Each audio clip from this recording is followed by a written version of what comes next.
Good evening and welcome to the Municipality of South Dundas' council meeting for Wednesday, October 9th, 2024.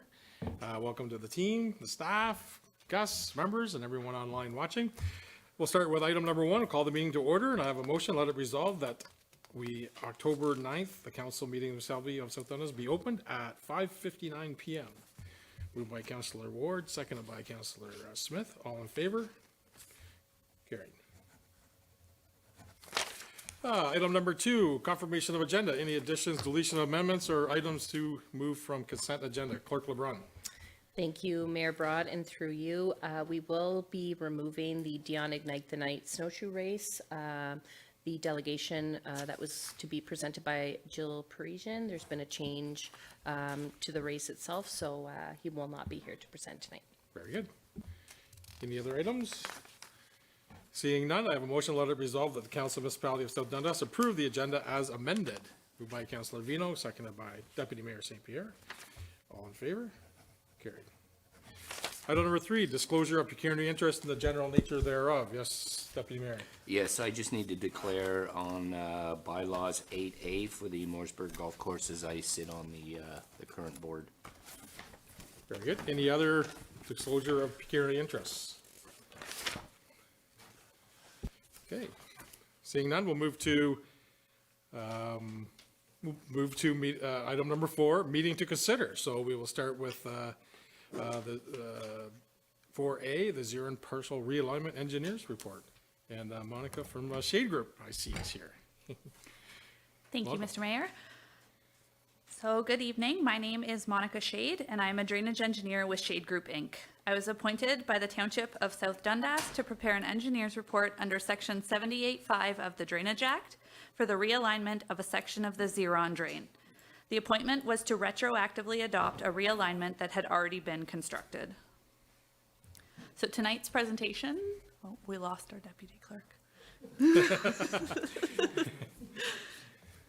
Thank you. Tonight's presentation will include an introduction on the purpose of this meeting, a brief history of the existing drainage system, the reason that this process was initiated, a summary of my engineer's report, and an overview of what the next steps will be in the process of adopting the new report. In fitting with the process outlined in Ontario Regulation 500/21, which outlines the process under which minor improvement projects under the Drainage Act are to proceed, this meeting serves to address the requirements of Section 8, subsection 5. The purpose is to present the report and accept it as is or request changes. If accepted, Council would present a provisional bylaw authorizing the work as outlined in the report. The purpose of this undertaking is to retroactively adopt a partial realignment of the Zeron Drain that recently occurred. The latest adopted engineer's report for the Zeron Drain is understood to be from July 1957 concerning Bylaw 729 and was authored by L.P. Stidwell.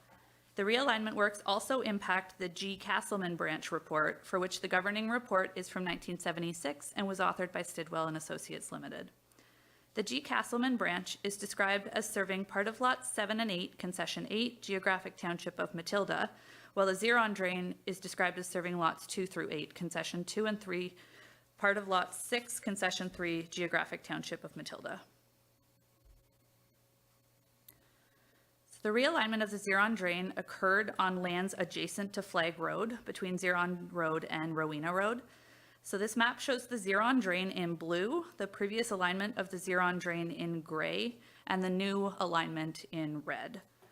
The alignment now outlets into the G. Castleman branch, approximately 80 meters upstream of where the G. Castleman branch outlets to the Zeron Drain. While the report considers the capacity of the affected section of the G. Castleman branch, no changes are proposed to the G. Castleman branch, as the branch is unaltered from the works that have been completed. While it does admittedly make the paperwork and naming a little confusing, ultimately the contributing area for the G. Castleman branch and the Zeron Drain are not particularly large, and so the anticipated impact to the performance of the system or the assessment schedule for either drain is considered negligible. The abandoned section of drain is approximately 400 feet, while the new alignment shown in red is just over 200 feet. It's also worth noting that the topography across the field is generally flat, so the realignment serves as a more efficient pathway for drainage. We understand that the realignment was undertaken as the lands adjacent to Ziron Drain were recently tile drained by the farmer, and the realignment allows for a more efficient farming practice across the surrounding lands. To proceed under the minor improvement process, the project must be confirmed to meet several conditions.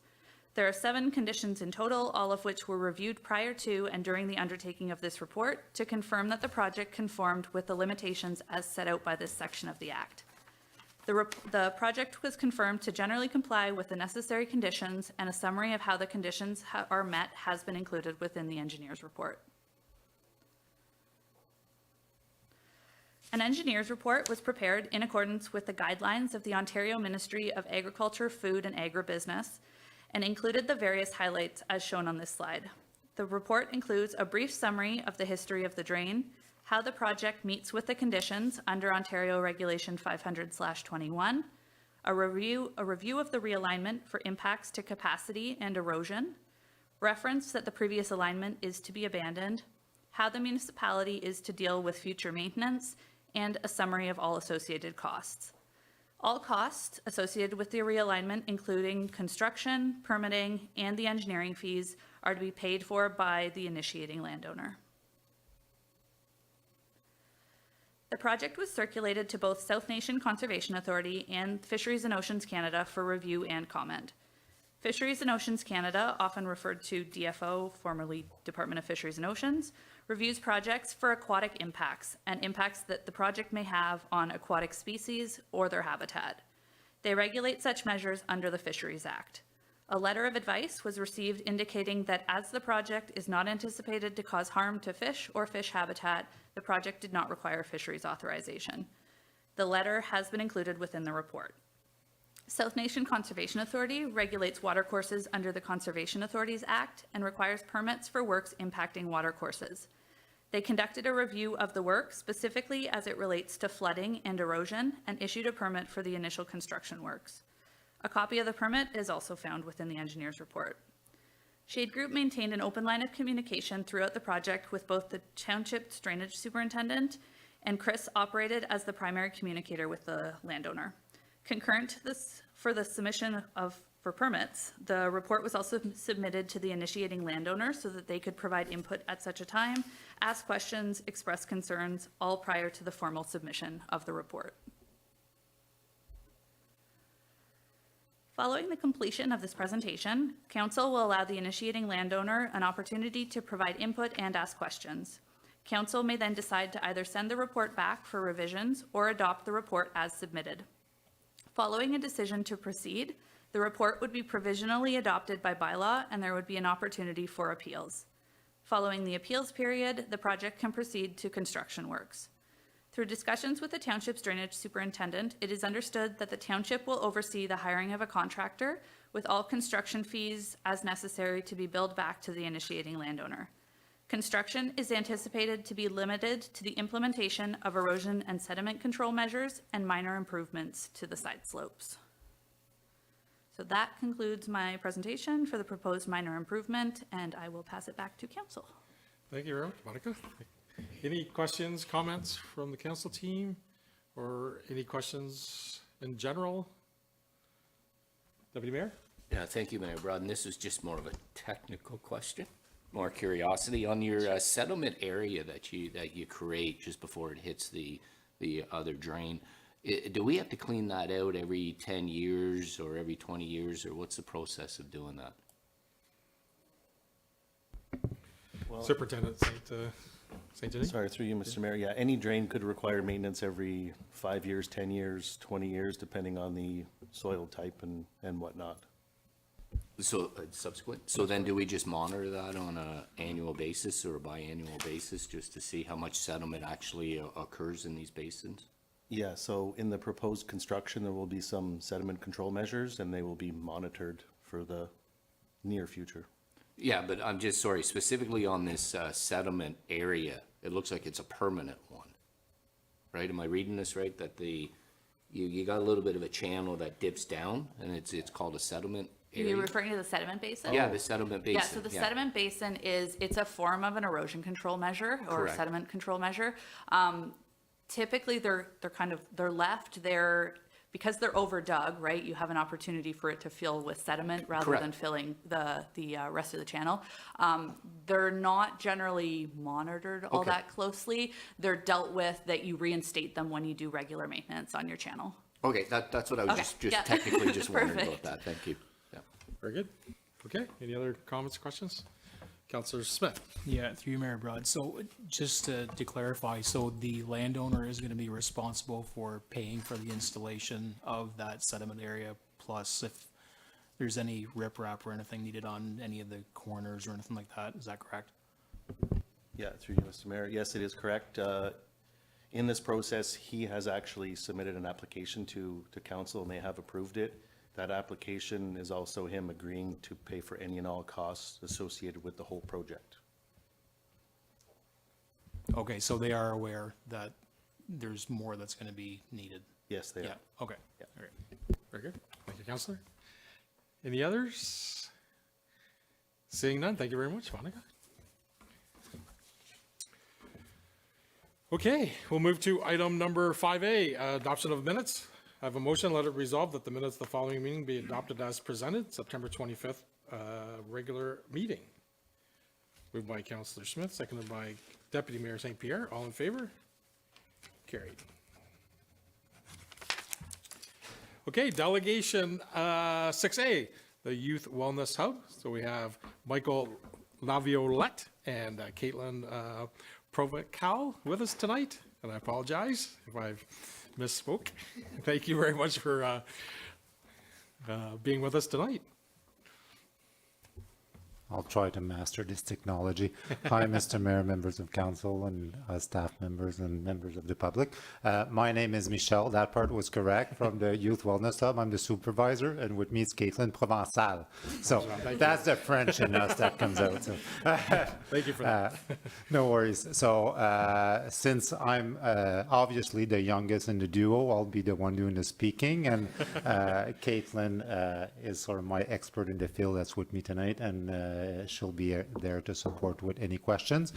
The reason I'll speak mostly is both of us could speak here for about an hour, so if we do as a duo, we'll be here too long. So I know we have about 15 minutes, so somebody wave at me when we get there, because I could be chatting for a long time. Very good.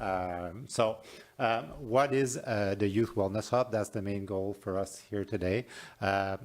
I'll try to be as brief because, like I said, we can talk about all the different particularities of what the hub does. But if I put it in simple words, it's a one-stop shop for youth 12 to 25 years old. So do we encompass in a one-stop shop? So mental health services, primary care services, youth that looking for employment, have housing challenges, any type of situation that a youth between those age might go through. The goal of the Youth Hub is to have everything, or at least the people that can help them to direct them to the proper services. So that's why we do have, because we can't have all the services and think of all the needs. That's why we have people like Caitlin, a care coordinator, that will help them navigate the system. And we do have a complicated system, a health system in Ontario and probably across Canada too. And we all realize that. And it's by putting measures like that that we try to make it simpler. So to have one place for youth to call, and we figure out how to best serve them. A bit like I always say, like, when you go to see a play, you don't see everything that goes on in the background, and that's how we want the youth to feel. They don't need to see how complicated it is in the background. That's for us agency to figure it out. So a youth wellness hub is not an agency. It's a program. It's an integrated program that's been put together by a multiple of agencies, and I'll show them to you later on who's behind the scenes to all that. So we can move forward. So we opened about 4 years ago. Our opening day, official opening day, was the day that the pandemic was declared. So just to make things easy and fun, the first 2 years we had to navigate to try to communicate with a new population without having direct access to them. So, and since then, it's been, especially in the last 18 months to 2 years, I think that we're really striving because things are more back to normal for everybody, and it permits us to do more programming also. You can see on this slide that there's about 22 hubs listed. We're up to 32 hubs in Ontario now. So 4 years ago, they opened 7 pilot sites, and since then, we're up to 32 hubs in Ontario that's growing and growing. And when I say hubs, like for us, we're counting Cornwall and Rockland as one hub. Like we're one hub for a region with 2 sites. That's what was the original plans, but now we have smaller sites, and that's why we're here tonight too, to talk if we add Iroquois as another outreach site. So right now, because we quickly realized during the pandemic, we thought, and even me with my gray hair and everything, prior to the pandemic, we thought it's going to be easy to offer service to youth across Prescott, Russell, and SDNG, because we'll be able to offer them virtual services, right? They're the new generation. They're on that technology. It's easy to reach them. During the pandemic, we quickly realized that offering mental health services to youth virtually doesn't work. And when you do think about it, it's obvious. They don't necessarily have a private place at home to talk to a counselor privately, virtually, and that private piece is very important at their age. And a lot of the time they want to talk either difficulty with a sibling, difficulty with the parents, or etc. And that's hard to do when they're sitting right across the table from you. So we decided to open outreach sites, even though we're not necessarily funded for them. With some of our partners, we're able to do that. So we have one in Hawkesbury right now that we're there every Wednesday. We have one in Nambrun, we're there every Friday. And we're in Alexandria every second Friday. All those locations are some of our partners' locations. So we're able to go there with no operational costs. Just to give you an idea, I put a few pictures of what the Rockland hub looks like, and you'll see the Cornwall one later on. The colors inside and all that. One of the particulars of a youth hub is designed with the youth. All the programming, everything was discussed and is put in place with the youth. So the colors on the wall, like I did not choose the bright yellow, the bright blue, the bright red. It was our youth that, and even the black wall, for me, like initially that wall was white. So they choose how they want the design. They even help choose the furniture and all that, because what's comfortable for me and them, it's 2 different things. And as you can see those, and the youth were there even prior to my hire, prior to the hub opening. The youth got involved about 12 months before the first hub was open. So they even helped choose the locations of the hubs in their communities.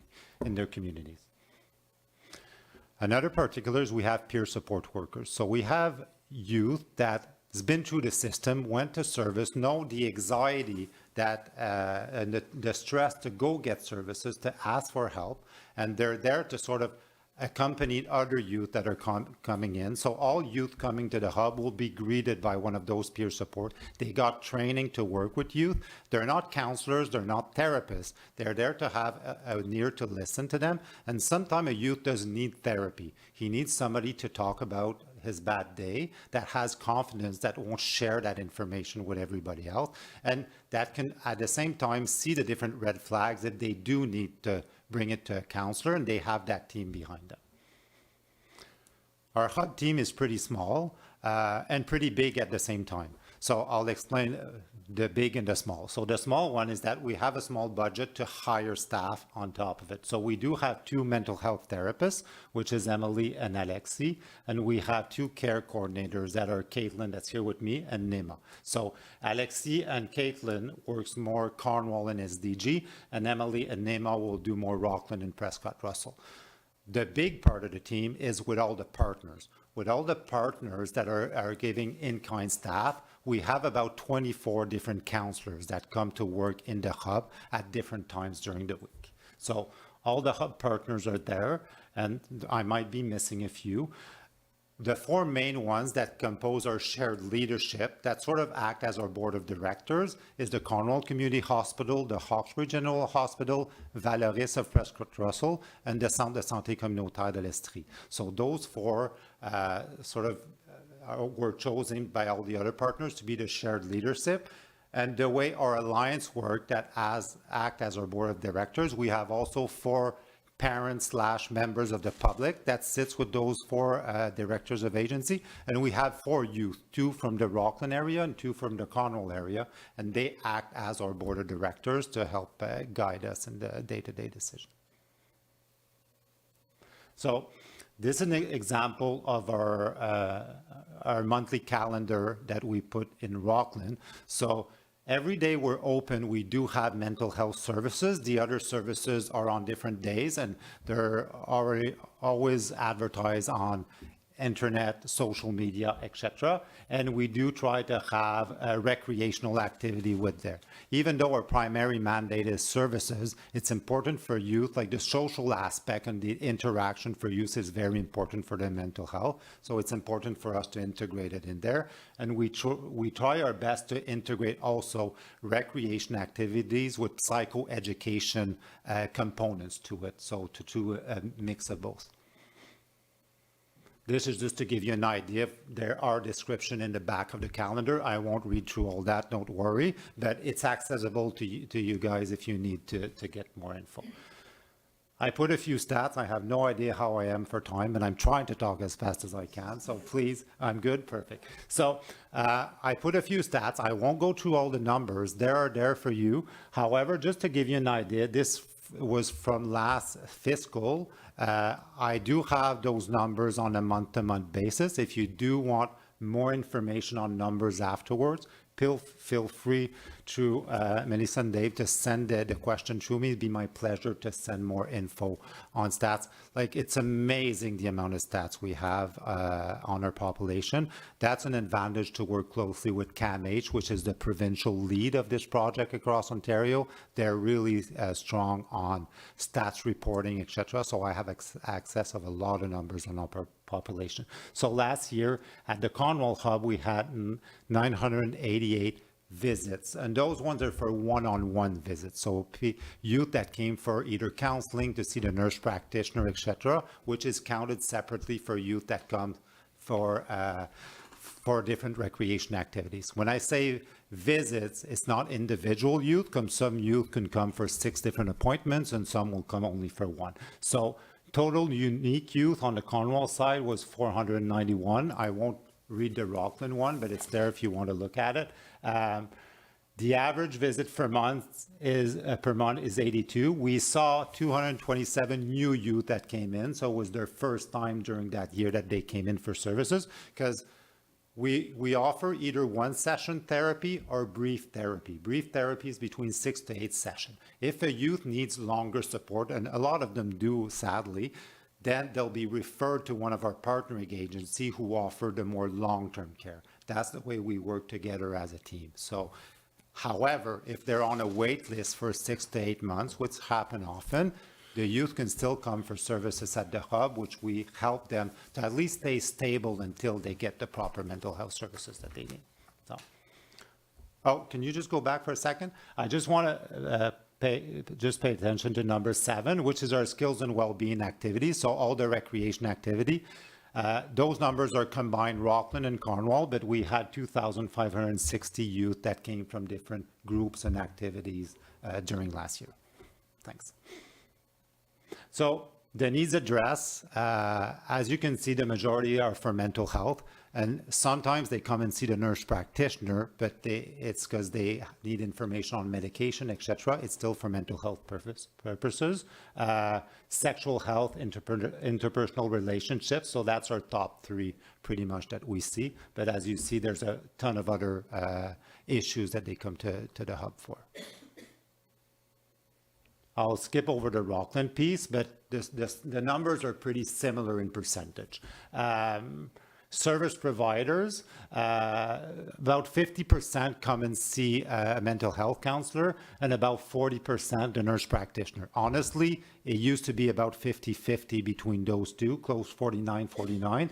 We are lacking a nurse practitioner since January, so we're in the process to hire a new nurse practitioner. It's a big challenge to find, honestly, staff in our remote areas and that are ready to work some evening, because working with youth, that's a reality. So sometimes it takes longer than other positions to fill. it's pretty similar in stats again. I wanted to share that one because that's a question that's asked to youth when they come for services. Where would you have gone if YQ wouldn't have been there? The top two is not sure or nowhere. That's for the Cornwall area. So about 40% of the youth we serve wouldn't have known where to go for services if we wouldn't have existed. So that's the main reason we are there, is to help them, to guide them to the services. I'm happy to see that friends and family are third and fourth, but I think the top two reasons justify why it's important for our resources to exist. We can switch. So Rockland is pretty similar for the not sure and nowhere. You're still at 36%, but the families and friends are a bit higher, which I'm always happy to see because it's important for youth to feel that they have people behind them. This is to give you an idea. This is one of the psychology questionnaire that youth will fill in at their first appointment. So the professional have an idea how to work. So 46% of them rate high on their distress level. So it's really important that they connect up with a provider and that they're there to guide them appropriately. Pretty much same picture on the Prescott Russell side.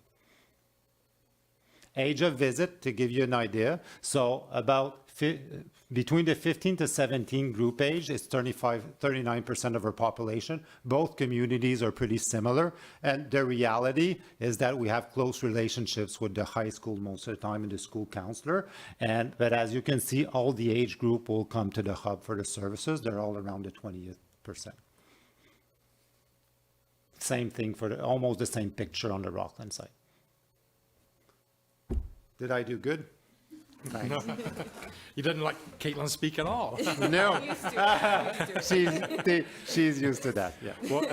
Well, thank you, Michelle and Caitlin. I'm sure we'll have a few questions and comments. Certainly thinking about creating a happy and healthy community. This is very important, certainly important to us. And I know, and I'm sure Councillor Ward will speak a little bit about the youth working group we have. And a lot of the conversations are about mental health. So I think Councillor Ward may comment about that. So really happy to see CO Mills and Director Jansen, starting these conversations and bringing this before us today. The youth are really important. They've gone, things have changed from when we were youth, although it wasn't that long ago for some of us, a lot longer for others. The pandemic, social media, electronic devices, all these things that are all new and different. And just in our own community, we had to close our high school last week because of a incident of a threat, right? And it also could stem from maybe mental health, right? Not knowing the exact answer, but those are things that, you might think about. And having services like this in our community, in Iroquois, where there is a high school, public school activities, I think was going to be really, really important. I really want to dive more into this, and hopefully we can make this come to fruition. So, comments from the team, Deputy Mayor. Thank you, and through you, Mayor Broad, and the other gray-haired guy in the room. We'll try to. No, I just think it's a great opportunity to have this in our region and in our communities. I think it's very fortunate that we do have a space that's available and very close to our high schools. I'm assuming that is a better avenue to have kind of an off-site location versus trying to get into the schools and having that, because I'm assuming that, there is that privacy that the kids want to have and not get kind of, I don't know, spotted or, recognize that, oh my God, you're going to get counseling, where they can go to a nice, safe space. It's off the campus a little bit. So I'm really pleased that we've got that location, and it's really close to the high school, and it can be utilized. And I thank you for the presentation. It's well thought out, and you could have spoke for a lot longer if you really wanted to. This is really great. So thank you for coming and offering this service to us. Councillor Ward.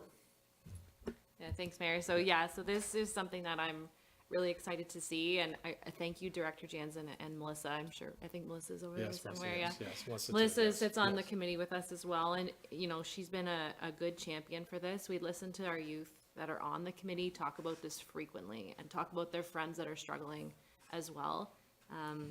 It's something that we need in our community, and whether or not it's after COVID or not, whatever happened, I definitely think it's a need in our community, and I'm happy to see that, you know, we're looking at possibilities for it in the future.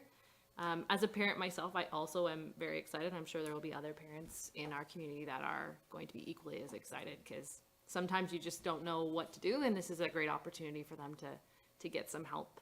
I'm also really happy to see that you guys have recreation events too. That's really interesting to me, and maybe something we can talk about offline further with Melissa. I think our youth group is looking for recreation events, and, you know, if you guys already have some ideas, that would be excellent, and maybe that could help us strengthen our group a little bit. So again, thank you for the presentation, and thank you for the work you're doing. I'm sure it's not easy all the time, but I really appreciate it, and looking forward to having you guys come to our community. And if I can add two things. First of all, we're here tonight because of the determination of Melissa. I can say that, like, she was on me for the last year, like, she wouldn't let me go, that's for sure. So thanks for that. And to be honest, it's not because we didn't want to come. We're funded for 35 hours a week of services, and right now we're providing 60 hours a week of services because of the support of our partners.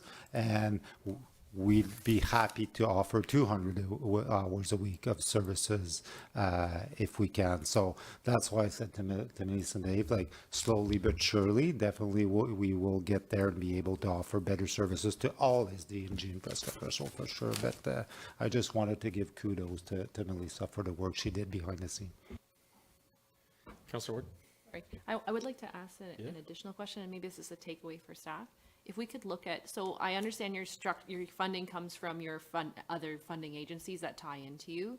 Can we look at what it would cost for us to have, you know, maybe one day or more than one day a week, and if the municipality could assist, but when it comes back to budget time, if that's, I don't want to speak on behalf of council, but I'd be interested in looking at that number. If you could get that number. I can definitely get breakdown numbers to you guys, how much it would cost to operate certain days. Like right now, I can tell you for our two main sites, all our outreach sites, we get 650,000 a year budget to operate the two main sites. Yeah. The extra site we're able to provide, because we get so much in-kinds in our two main sites, we're able to take our hub staff, which are the ones that are going in the outreach site. So in Iroquois would be Alexis, Caitlin, and Tanis, our peer support, like our main hub staff, that would come directly here. They still have access all the other days of the week to all their partnering agencies to be able to sort of exchange. Like, for example, if they see a youth that needs more addiction support, for example, then they do have a direct access to some addiction specialist that works out of the Cornwall Community Hospital. And that's the beauty of this project, right? Is having those expert in different fields working together and be able to sort of exchange their resources quickly. Thank you. Thank you, Councillor. Any other comments? All right, well, thank you, and thank you, Melissa, our recreation coordinator, for staying on Michelle and getting him here tonight. So thank you both for being here.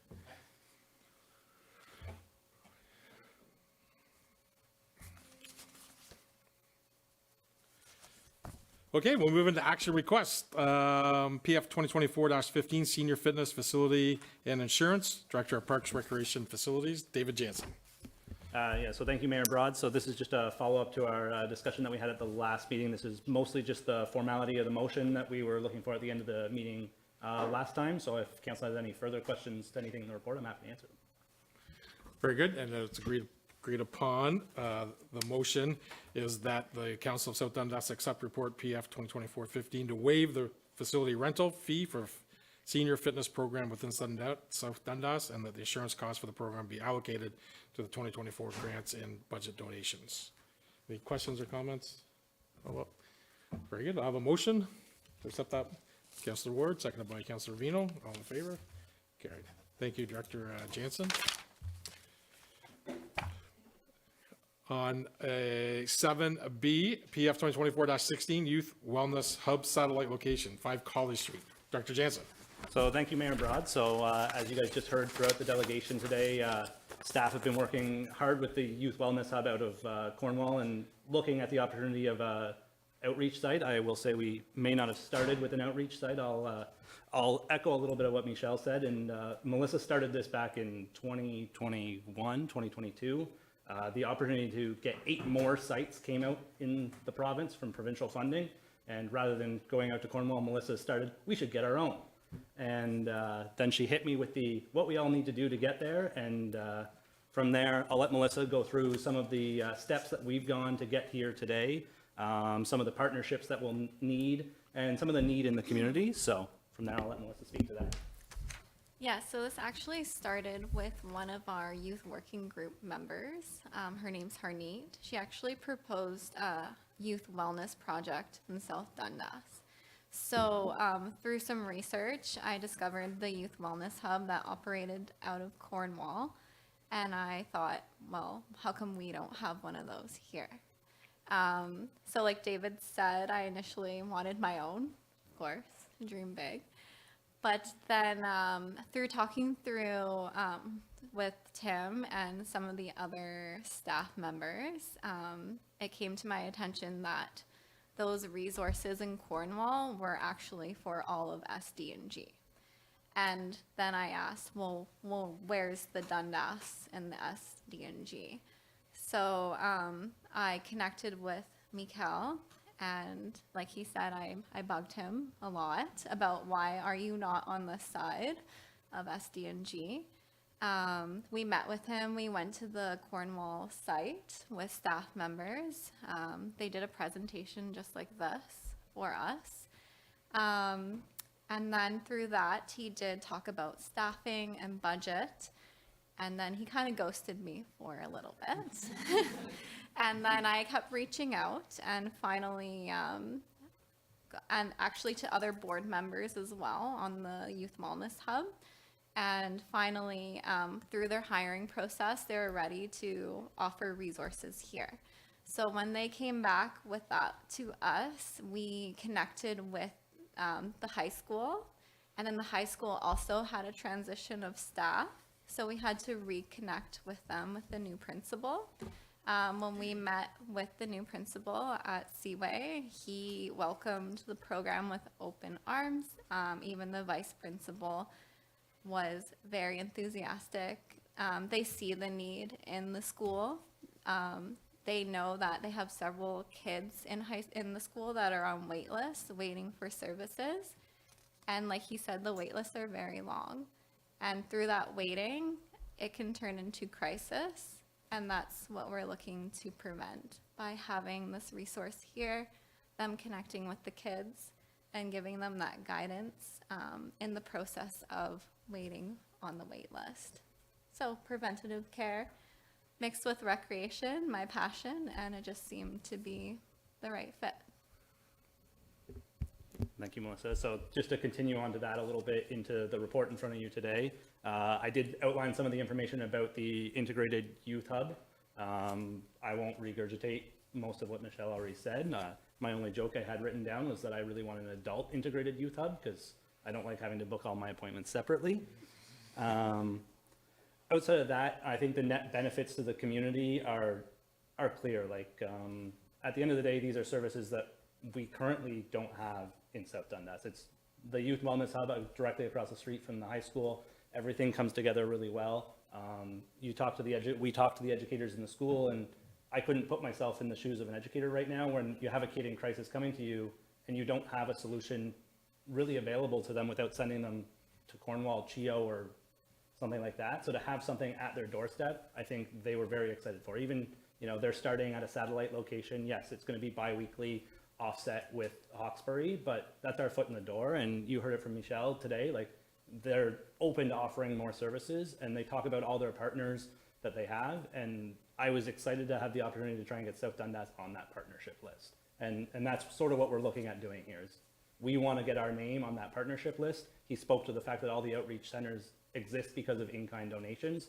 And that's sort of what the report outlines today, is that we have the space. It's been sitting there for 5 or 6 years. I know personally I've toured a few people semi-interested in the space through, and a lot of the feedback I've actually gotten from them is that the space is a little too big for them. At the end of the day, you need a pretty big medical practice to take up that entire space. So by us severing off part of it and using it for this, we're going to get usage out of it a little bit but we're also leaving some space in the building for a future medical, whether it's a psychiatrist, whether it's a dentist, whether it's something. So we're not pulling that off the table. We're just scaling it down and still integrating that into the community. So I think we're doing a good job at leaving the door open for the community. I think this could be a tool to help us recruit more doctors at the same time. If I'm a doctor looking at coming to the community and I see a resource like this available to me, I'd be excited to have this in the community. And the province is still funding this. Every single year you're seeing more and more of them come out. And Michelle mentioned that there was 7 pilots that became full-time hubs. Well, if we have an outreach center, we have our foot in the door already. So that's what I'm trying to look for South Dundas. And then from there, it's the mental health, the aspects to the youth. I mean, we see I'll take our vandalism that we saw this year. The outcry from the residents is, what are we doing for the youth? And security cameras. Those are the 2 things you hear. Well, this is something that we can do to help the youth in our community have a space to go, even if we're just getting our foot in the door. From there, I'll say the partnership fits. At the end of the day, Melissa, yes, she wanted to get her own. Forming all these partnerships would have been a 10-year task for South Dundas. In this situation, we provide the space. They bring all the partnerships that they've already made, and we just add our name to that partnerships. And in the MOU, we'll still end up with another space that we can use. Yes, they're only going to use it once every 2 weeks. Take the youth wellness or the youth working group. Their new meetings place, once this is prepared, I'm sure will be the youth wellness hub. It's across the street from the high school. It's a space that we can utilize. You take the recreation space we have here in the municipal center, there is no primetime great spaces available in here. So if we have a smaller art class or something like that, maybe we start looking at the opportunity of utilizing this space to grow our own recreation. Because at the end of the day, they have all the medical services and the expertise and the relationships there. What we're good at here in South Dundas in parks and facilities and recreation is offering recreation and having facilities. So we're coming to the table with what we can come with in the partnership. Outside of that, I did outline some of the next steps. Obviously, it's got a few more steps to go yet, but I would like to start, working on a draft MOU or an agreement for them to utilize our space. Obviously, the space isn't ready. I'll start working on getting the space ready on the facility side. Melissa will try and start getting their services into the community, utilizing the Civic Center, even if they just use the meeting room there. And it's not the youth hub that you're expecting, but we're still getting some of those services into the community, and it helps them, get their foot in the door at the same time. So getting all these pieces moving at the same time. Outside of that, I must admit, this is probably the most exciting report I've written in my time at South Dundas. I think I echoed that to everybody on the review train as I was writing the report. And I just want to echo what Michelle said. I couldn't be more proud of the work that Melissa's done to get this to South Dundas and for the youth of South Dundas. So I'm really hoping that council supports my report today, because that's all I'm going to keep going. If you have any questions, I'll try and answer them. Oh, no, thank you, Director Jansen, and thank you, Melissa, for sure. Questions, comments?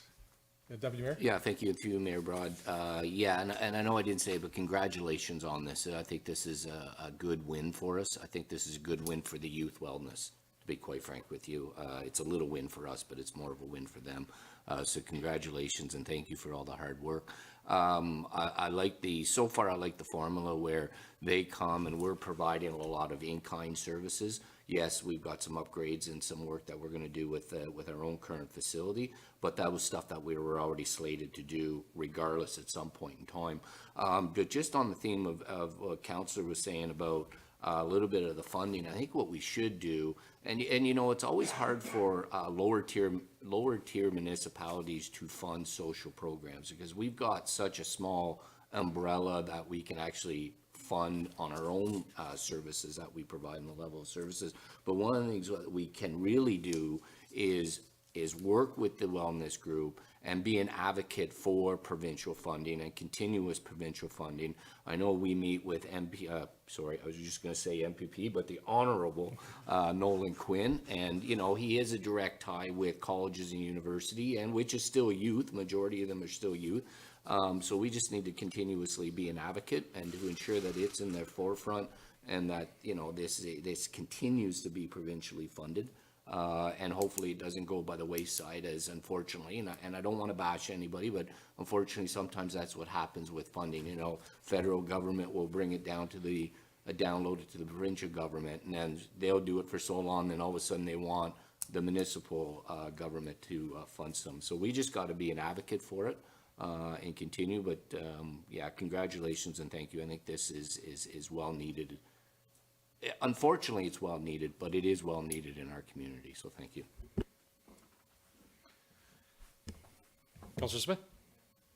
Yeah, through you, Mayor Broad. So I guess I just wanted to ask, so we're not going to be able to collect any rent from them or anything like that, correct? So, yeah, through you, Mayor Broad, I would expect that we would do this as an in-kind service, sort of to show our partnership in their model. And then the province would continue to fund some of their staffing and stuff like that. Part of the reason that Melissa got ghosted is because it's similar to Michelle said today, staffing turnovers, it doesn't matter what field you're in, staffing turnover is a problem. So they provide the staff and we provide the space, is how I foresee it going. Yeah, I think, sorry, Yeah. Councillor. No, go ahead. Oh, I was just gonna add on, but making the facility then available for other recreation where we may have some user fees, and it won't be a lot, but at least we're using the space for other events as well, so that could be a help on the income side. But yeah, go ahead, Councillor. Yeah, so my next question was, so all the money that is required for upgrades to the building, it is already sitting there in a fund, like for the firewall upgrade and HVAC and all that sort of stuff, that's correct, right? Okay. Dr. Jansen? So yeah, through you, Mayor Broad, I think I said during staff turnover. So I was the one, this was budgeted in 2021, which was also my first year. And we didn't have a tenant at the time, but it was built into the budget to build the firewall. And I sort of said, let's put that in reserve and wait until we have a tenant. And now we're reaching the point where, you know, it's been a while, we still don't have a tenant, but we have an opportunity. So if we spend the money now, create this opportunity, and like I said, I think it'll make the space at the other end of the building that we'll still have more attractive to a tenant. Okay, so just to follow up to that, so if they are required to use the Iroquois Civic Center for a short period of time to get started, will we have to do any upgrades there, or it's anything required there? So through you, Mayor Broad, in discussion with them, they're going to adapt their service offerings to the facility there. Very good. Thank you. Councillor Ward?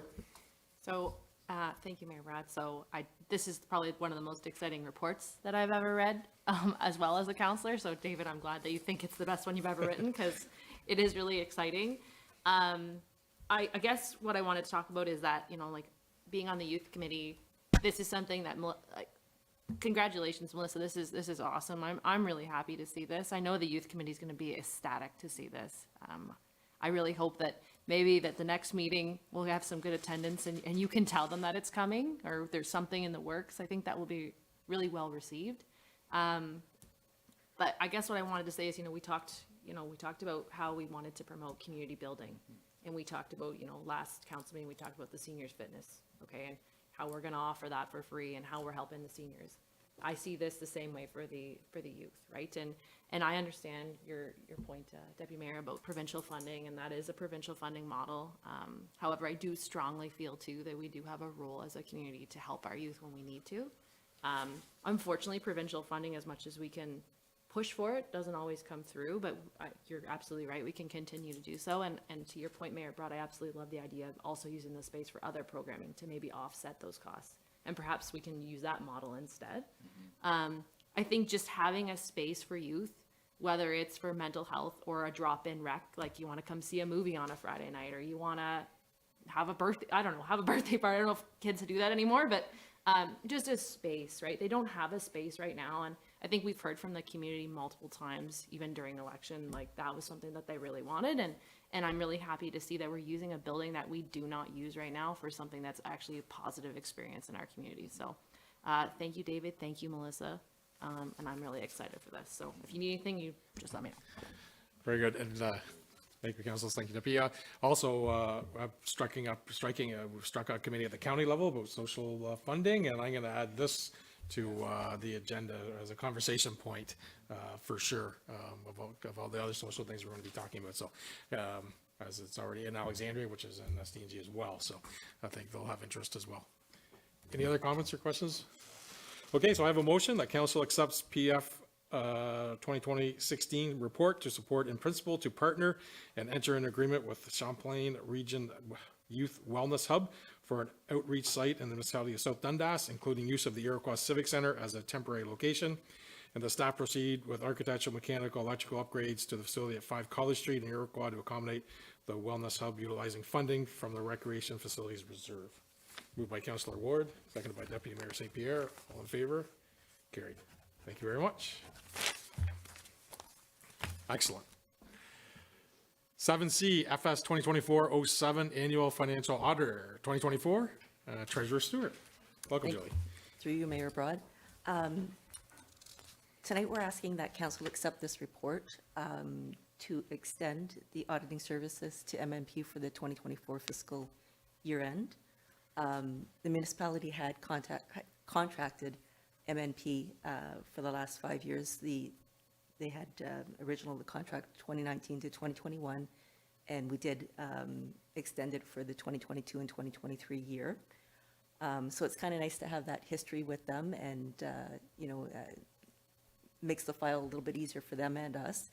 But of course, you also have to consider the costs and make sure that the costs are in line.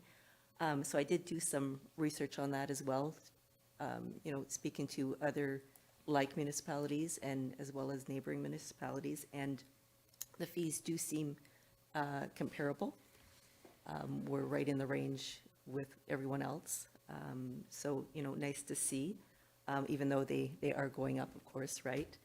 And I guess one other thing to mention, Deputy Treasurer and I went to a Treasurer's Forum on Monday, and that was one of the topics of discussion about, how the auditor's fees have increased and how it's a little more difficult, it seems, to find an auditor to audit municipalities, as well as they're having staffing issues. And of course, their scope of work is increasing based on, additional standards that are required. So, some of the reasons why we're seeing what we're seeing as far as costs and everything too. So I guess with that, I would like to extend it for one more year before we do extend to go out for tender, basically. Very good. Thank you, Treasurer. Obviously, this is the third time to go through this auditor process with Rideau St. Lawrence Board, obviously STG, and now here, everything is up. Staffing is an issue throughout the auditing world. There aren't many companies that are even offering to bid on the services themselves. So the, not so small, but small increase is what we'll have to go with for sure. And MNP has been very good to us, and they have some history, Yeah. so that's also important too. So, any other comments or questions, Councillor Ward? I just asked one question, Mayor, just out of curiosity. So just so I understand, so the auditing world, who determines what needs to be audited? Is that the province that says these types of items need to be audited? Like, they're the ones that are increasing the scope. the yes. scope of work? Yes. Interesting. Do we know why they're doing that? I No. don't have a good answer right now, no. Okay. And follow-up question. Yeah. Does the province get audited by the federal government? Do we know that? There's a side question. You don't, okay, it's I okay. don't know. That's okay. No, I just was out of curiosity, just out of curiosity, that's all. Thank Very you. good. Any other questions, comments? Seeing none, motion that council accept report FS 2024-07 to extend auditing services to MNP for the 2024 fiscal year end. Moved by Deputy Mayor St. Pierre, seconded by Councillor Vino. All in favor? Carried. Thank you. 7D, ES 2024-12, application of Tile Drone. Chris St. Thomas, go ahead. Thank you, Mr. Mayor, and through you, we received an application from a landowner looking to use the OMAFRA Tile Loan Program. Attached is that application, and what we're looking for is council's approval of that application. Standard process, any comments or concerns?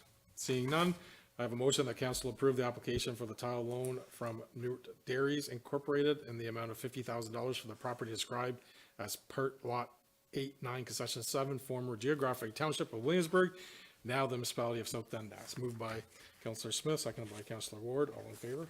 Carried. And 7E, CS 2024-12, council meeting dates 2025. Clerk LeBrun.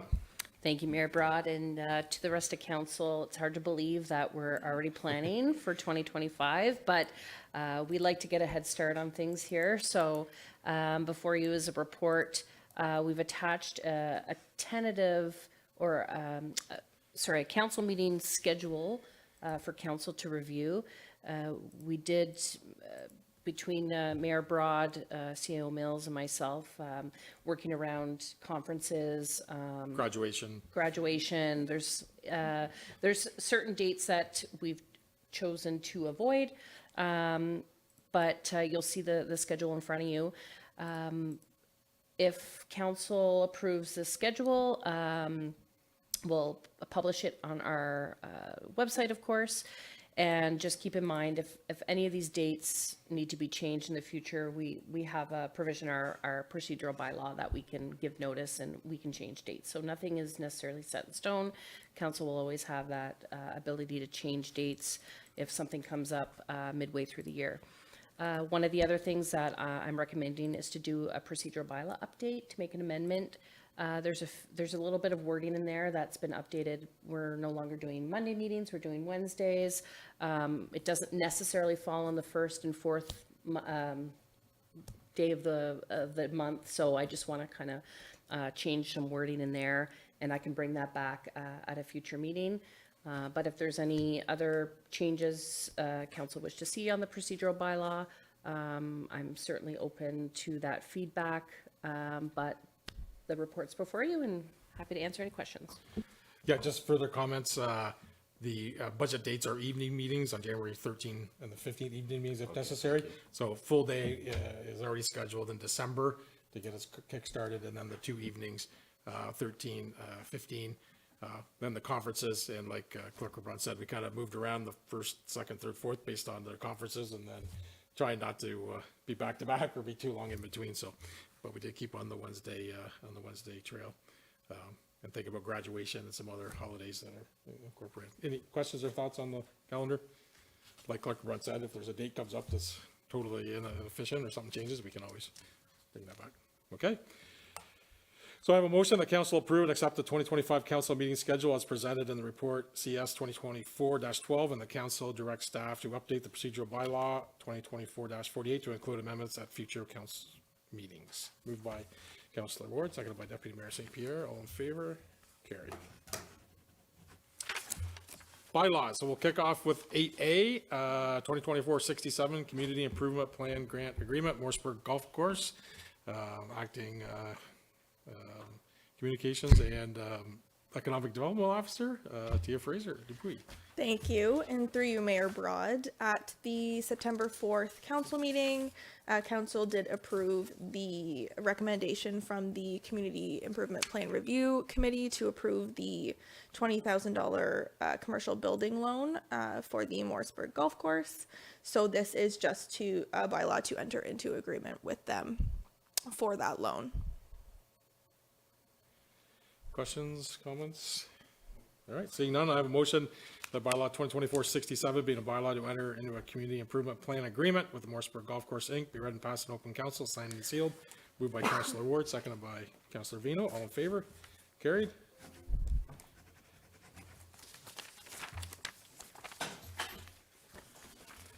And we could do 8B and C at the same time.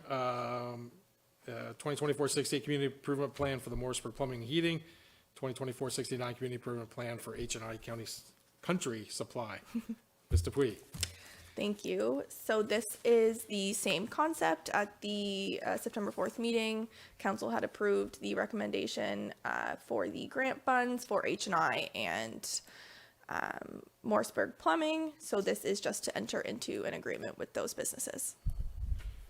So two motions, one being 68, 69, that we enter in agreements with Morseburg Plumbing Heating, be read and passed, as well as H&I Country Supply. Any comments, concerns? Seeing none, moved by Deputy Mayor St. Pierre, seconded by Councillor Smith. All in favor? Both motions, thank you. Carried. Thank you, Tia.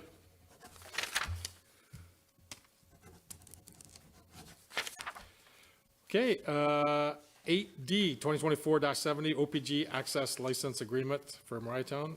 Planner, Ms. Moran. Good evening, Council. So OPG owns lands in the St. Lawrence River area that are prone to flooding, and then those lands may be used for future water level regulation. So the Duncan Street right-of-way in Marietown serves as a recreational access point for local residents. OPG has limited control over this area due to the distance of its offices. Other landowners along the St. Lawrence have also established similar agreements with OPG for access to those waterfront lands. So this bylaw is just to enter into an access agreement so that municipal staff can better manage recreational use at the Duncan Street access point in Marietown. Questions, concerns?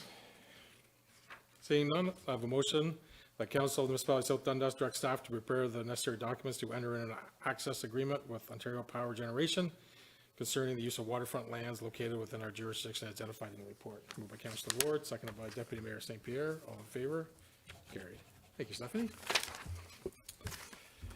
And moving to 8E, 2024-71 Zero on Drain Realignment Report. Chris St. Thomas. Good evening, thank you. So this is a bylaw for council to pass, which is to accept the report that was presented by Monica Shade this evening. Any further questions, concerns? Seeing none. I have a motion that council adopt bylaw 2024-71 being a provisional bylaw to adopt section 78-5 engineers report of the Xeron proposed realignment report. Councillor Ward, seconded by Councillor Vino. All in favor? Carried. Thank you, Chris. Boards and committees. We'll kick off with Youth Wellness Group. Councillor Ward, any updates? Thank you, Mayor. We did have a meeting today, although we kind of deferred it. We're looking at, one of the youth prepared, as I think as Melissa alluded to, a youth wellness promotion plan. And we're looking, as I spoke at the last meeting, to doing an event in the new year. So we're just getting ready to send council some budget numbers. So that's what we're working on. All right, thank you, Councillor Ward. Dundas County Archives meetings. So last Friday, no, I guess it was Monday. I don't know what day. Yeah, Monday. One day, October 4th, which was not that long ago, had a full archives meeting with the board and had a full update from our archivist, Susan Peters. Continue to work with maybe UEL are interested in doing a sign at the location. Continue to talk about that space and shelving. Continue to talk about that. And certainly future plans of getting more newspaper scanned in. So a lot of good conversations and activities within the archive. Obviously starting to work on next year's budget report. And then at some point, the date to be confirmed, we were kind of looking at later in October, but a date to be confirmed, joint council, now it might be an official council meeting, but a joint meeting with councilors of Dundas for us all to get a full update on the archive. So both council teams know what the, you know, the budget items are and how important it is to the community to have an archive. So that's to come. So we started to work on an agenda for that meeting or open house or public meeting, whatever it comes to final decision on that. I think that was it from the archives. And then economic development meeting, which was last night. Deputy Mayor and myself were there. Most of the agenda items were in preparation of the gala and the volunteer recognition night on Friday, October 25th. So that's coming up. So the awards have been selected. The award winners have been notified. So just starting to look forward to that event. And if you'd like to register and come to the event, it's a free event, recognizing businesses and volunteers throughout the community. So please, please come. Any other committees to add, or?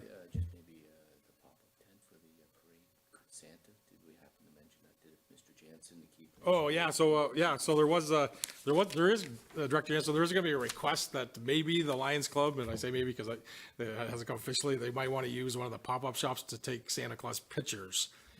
So I know sometimes we fill the shed with the Adirondack chairs, so maybe we could just reach out to the Lions Club and confirm that might be something they want to do during the Santa Claus parade, is take pictures there, so we could just make it available or as you wish. So, yeah, good memory on that one.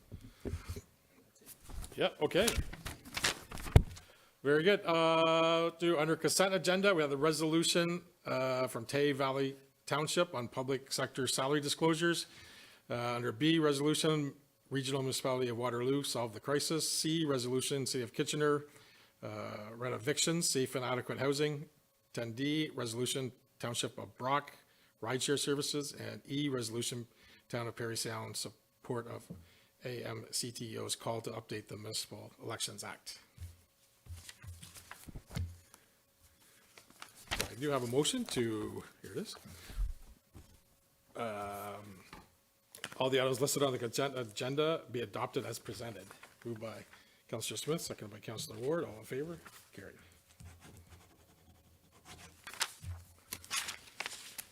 Okay, 11A, Iroquois Locks, CAO Mills. Thank you very much, Mr. Mayor, through you. Good evening, council. The report I'm going to bring you tonight is about the Iroquois Locks, specifically the park and the viewing area. Just as a background, the St. Lawrence Seaway Management Corporation, you see the short form there all through the report, SLSMC. It's a big, long title for a corporation. It was formerly known as the St. Lawrence Seaway Authority. It was a nonprofit that was established in 1998. They have their head office in Cornwall, and they also have satellite offices in St. Lambert and St. Catharines. So I think that's worth noting, that their head office is not too far from us. And if you've been in downtown Cornwall, it's the big sort of yellowish color building right at the corner of Pitt and 2nd. The corporation manages a number of things and activities like traffic, navigation, safety. There's a long list of assets that they manage, and renewal's a big one. It's a popular tourist destination. I think it's one of the most popular ones, if not the most popular in our area. And we get a lot of compliments. It's a gem of a piece of property to go and look out on the St. Lawrence. But in recent years, there's been a real lack of proper maintenance and capital repairs, and it really came to our attention when the eclipse event was going to happen in April. So as an emergency management team, and in conjunction with the counties and the city of Cornwall, we were right in the totality area that the locks was going to be a popular spot for people to go watch, and we wanted to manage traffic going in and out. And we started looking at the picnic tables and the maintenance that was done, and not that we weren't in the past, the lack of washroom facilities, the lack of refreshment area. There's just the word lack and upkeep, and lack of upkeep kept coming to mind. So that's when the conversation started in March of 2024 between myself and staff at the St. Lawrence Seaway Management Corporation. We talked about traffic control, how it was going to go. The event went off without a hitch, but they weren't off the hook. So we continued the communication back and forth. At the same time, we were getting a lot of complaints either online or through council or staff, constituents, and even tourists that, the washrooms are closed. The maintenance and cleanliness is debatable at times. It leads to questions about safety. There's overgrowth in the front of the fence area. The information and signage is very tired.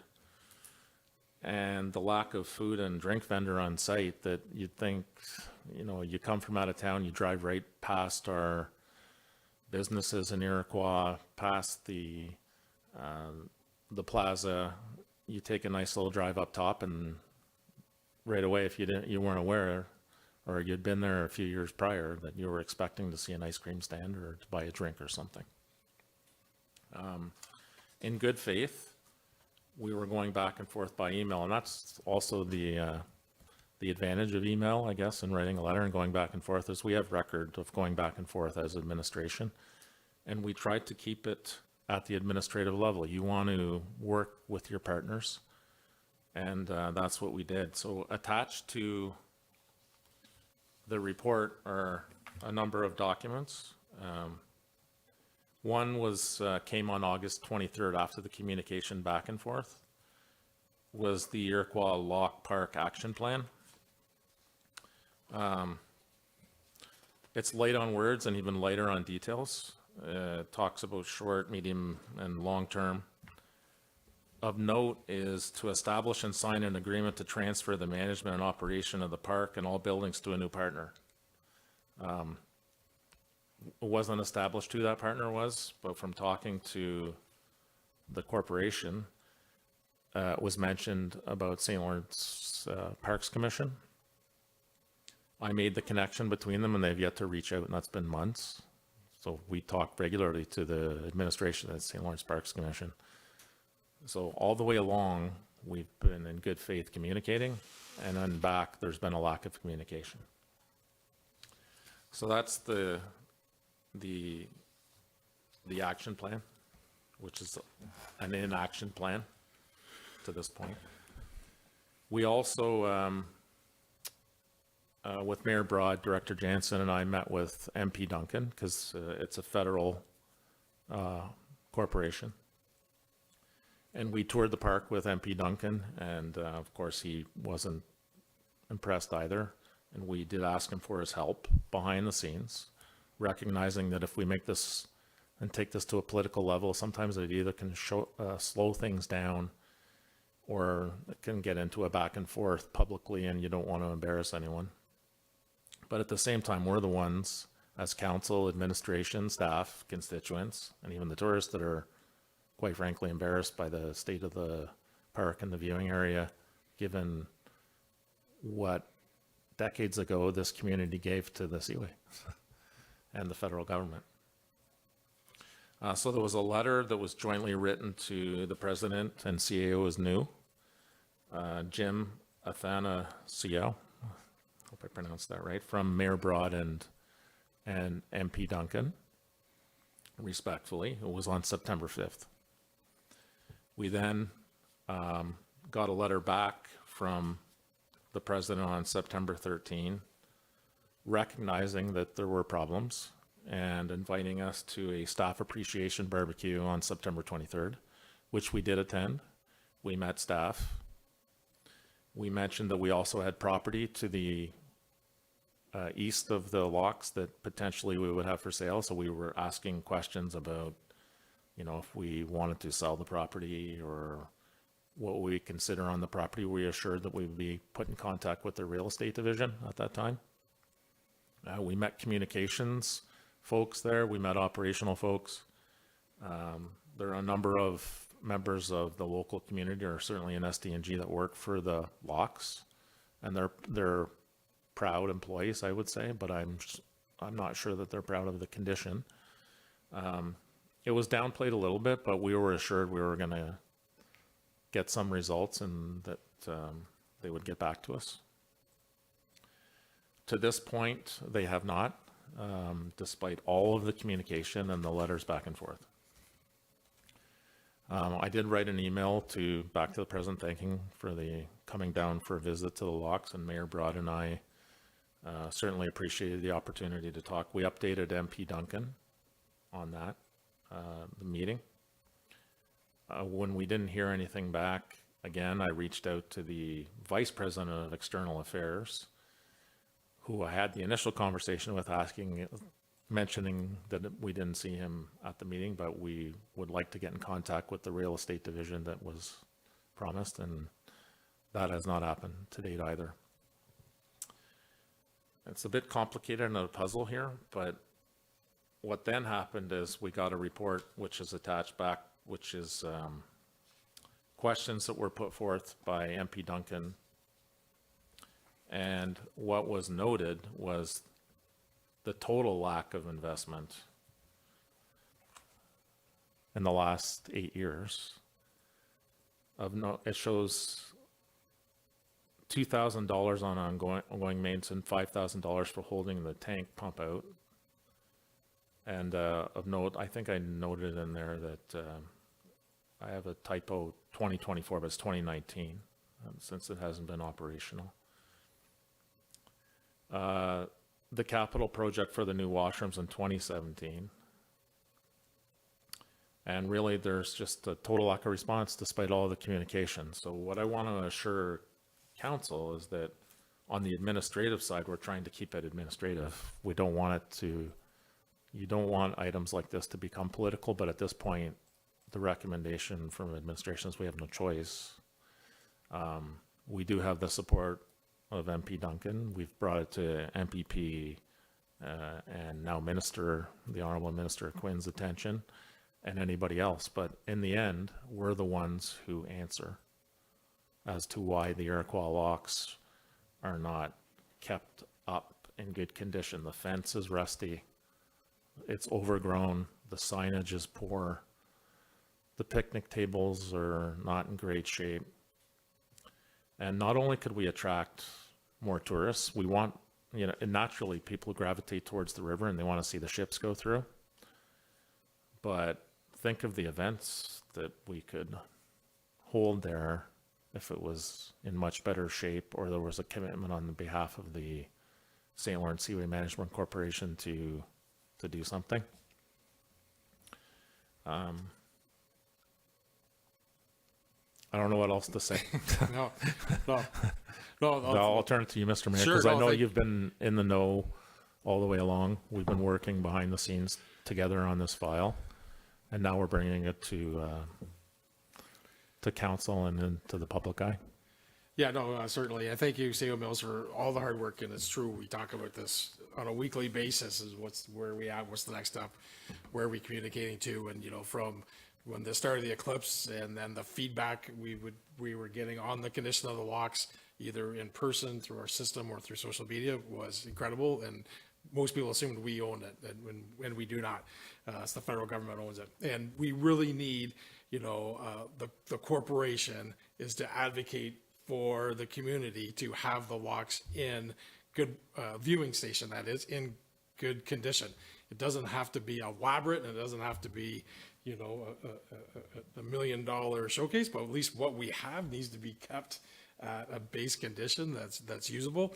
And when we started going there, and, you know, all the inaction to date is reason why we want to, you know, we want to bring this to the community and the public to say we are trying everything we can administratively to get the ball rolling, and now we want to see action. So they have made some action promises, but the next question is, when are the quotes going out, or when are requests for proposals? When's the next step happening? And we're worried that it's not going to happen, and then a whole another season's going to go by, I think, is the worry. Also, you know, when I met with the staff and the president, you know, we toured around, and there is, in the middle of the locks, there is a showcase monument that's to recognize the, you know, for us, the 2 lost villages, and obviously the 4 lost villages overall throughout the Seaway, that is a complete embarrassment to the community of South Dundas, and a complete embarrassment of the federal government to allow it to be in the condition it is. And I hope I embarrassed the employees that day when I confronted them on it. The area, the plaque itself, it's a complete embarrassment, and we have people that travel from our own community and from other communities. And if you are on any social media pages of the ship watchers and how much activity, how many people go and take pictures, there's a lot of people that go there, and it's embarrassing, and we really want to get a plan in place to get it fixed. Of course, we can always look in our own backyard, and we have opportunities as well, but we just want to make sure that that opportunity is on their plate, and the public knows that we're not happy, and we're working on it, and we're working with people, and we're on it. So that's kind of why we wanted to bring all that information together tonight to make sure we're having. Anything else to add, CO Mills? Well, yeah, just a couple more things. We may get some questions from the community or the public if they could volunteer to come in and do this or do that, or if we could just send our staff in, and there are issues with that. So the first would be it's a unionized environment, so we would be going in to do work that another corporation and or entity provides, so that would cause an issue. Then we asked about the divesting, and when we got into it a little bit with the president about what would be involved, well, that'd be like a 5 or 10 year process. So we can't wait 5 more months. We don't want to wait 5 more weeks, let alone 5 years or 10 years for this to play out. Yeah. So we need to make it public. We need to put pressure, and we need results. Absolutely. Councillor Ward? Thank you, Mayor. If I could ask a question, do they pay taxes there? Property taxes? Finance, maybe.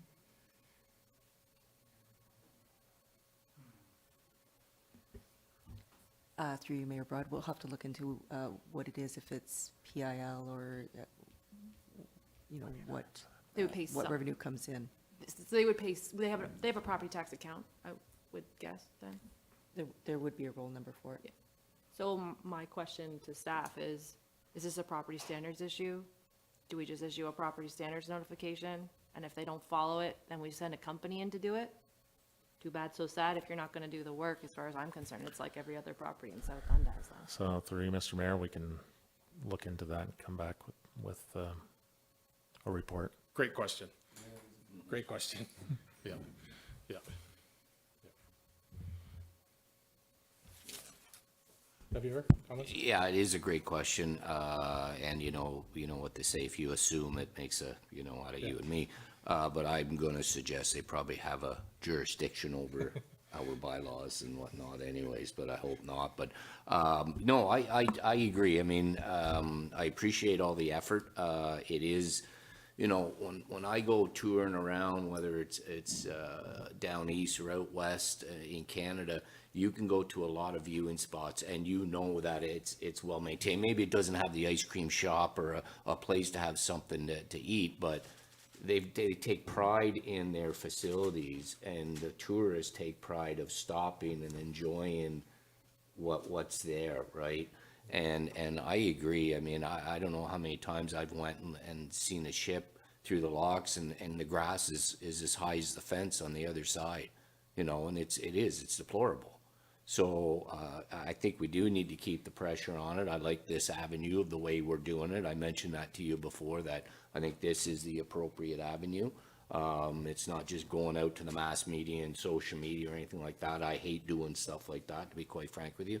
I hate it when it happens to us. But I do think this is the right avenue, and we just keep talking, we keep the pressure, we keep working with MP Eric Duncan, and hopefully we do get, and even if it's just small things, that can grow into bigger things, right? So Yeah, let's for just sure. keep And the pressure. I will say, with the event with the barbecue, there's social media posts of me and the president shaking hands, and of course, he agreed with all of the statements we made. So there was no disagreement that those things need to be done, but we just need to see the action, right? So that was so yes, we've talked, we had a great couple hours there and walked through things, and they definitely agreed there's a problem, but we need them to push and advocate to the federal government to get funding to upkeep it, and not just, they don't care, they only care about the ships, right? And when we did talk, one of our phone calls we had with the, from Cornwall, the director of community affairs, I guess, current affairs, community affairs, it was like, we talked a lot about, the Seaway was created, and our communities lost all our, our villages, and this was to represent, that was a piece that we're going to leave behind, right? So at least let's have it nice, what we have. So, and he did say that as well, right? To reconcile with the communities of all the change of the Seaway, and it's something nice to have, so. Very good. Thank you, CEO Mills. Any other comments? Oh, very good. And hopefully, we'll be able to bring back other information right shortly on that note. Okay, notice of the motion. So last meeting, Councillor Smith asked to bring forward with the blue box regulations, and actually, we had actually done that in April. forgot about that. I kind of forgot about that. We had already passed that resolution and forward, but if we need to do it again, we'll bring that forward again if we don't see any action on that. No closed session tonight. I do have a ratification bylaw and then adjournment. So a motion that bylaw 2024-72, being a bylaw to adopt, confirm, and ratify matters dealt with resolution, be read and passed and open, sealed, and signed and sealed. Moved by Deputy Mayor St. Pierre, seconded by Councillor Ward. All in favor? Carried. And a motion that we now adjourn and meet at the call of the chair. Moved by Councillor Vino, seconded by Councillor Smith. All in favor? Carried. All right, as we bring the council meeting to a close for Wednesday, October 9th, 2024, I'd like to say thanks to all the volunteers that executed Applefest and Harvest Fest and Matilda Pig Roast over the last few weeks. It's been a great fall. I'll say good luck, but the farming season for harvesting is ongoing, so road traffic, be cautious of that and support our farmers, as the agricultural community is one of the probably largest business we have, and important business in the Minnesota South Dundas. And certainly thanks to Melissa, David, and CO Mills on the youth presentation we've seen tonight. That was great, and glad to see that come to fruition. So until our next meeting, we'll say goodnight from South Dundas.